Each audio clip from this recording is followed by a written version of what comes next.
Indian government has resorted to a self-serving, reckless and fictitious claim.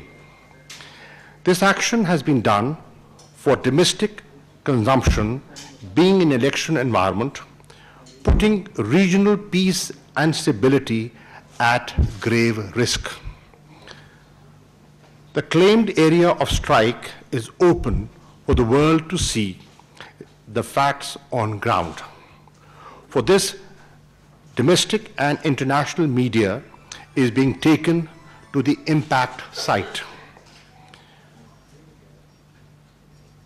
Forum concluded that India has committed uncalled for aggression, to which Pakistan shall respond at the time and place of its choosing. To take the nation on board, the government has decided to requisition joint session of Parliament.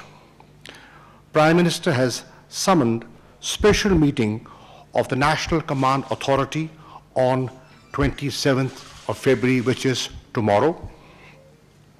PM has directed that all elements of national power, including the armed forces and the people of Pakistan, to remain prepared for all eventualities.